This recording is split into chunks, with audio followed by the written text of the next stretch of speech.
Nginibingelele ekhaya lamaphupho.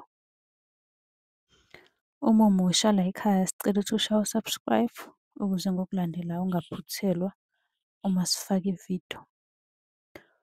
Ukubaluleka-ke kokuthi u-subscribe, senzela ukuthi uma ubuza umbuzo kwi-comment, sithi masibuya nevidiyo eyimpendulo, i-notification izongena kumakhalekhukhwini wakho, ebese ividiyo uyayibona ngokushesha kanjalo. Kanti uma unga-subscribe-ile, angeke uze ubone nhlobo ukuthi cha, impendulo usuyitholile. Ngakho-ke uma unombuzo buza kwi-comment sizokwenzela ividiyo. Uyakwazi futhi ukusi-inbox-a lapha ku-TikTok, usi-follow-we, inbox ucele inombolo ka-WhatsApp ozobuza njalo kuyona ekuseni uma-ke kukhona isibonakaliso obenaso. Nokubaluleka nje kokuthi-ke uwazi ukuthi ngabe lokho osuke ukuphuphile kubika ukuthini. Ake singene-ke kwelanamhlanje sikuchaza. Ake sikhulume ngamaphupho abika inhlahla.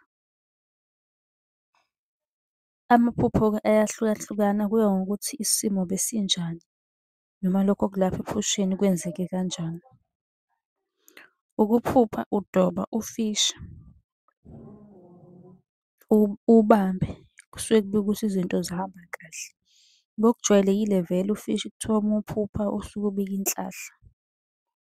Ukuphupha ubona izithelo, kubika okusha okanye khona ozithwele.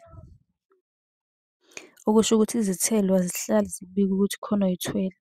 Kuyenzeka kubike ukuthi kunesimo esisha noma kuney'nguquko empilweni yakho. Ukuphupha uphiwa imali, kusho ukuthi-ke khona ofisa ukukupha inhlahla yemali.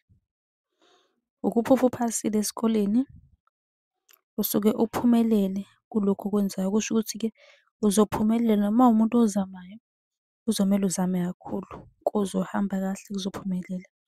Ungabuza kwi-comment, uyakwazi futhi usi-inbox-a ku-TikTok uma usi-follow-ile, ucele inamba ka-WhatsApp la ozosibuza khona njalo ekuseni imibuzo osuke unayo .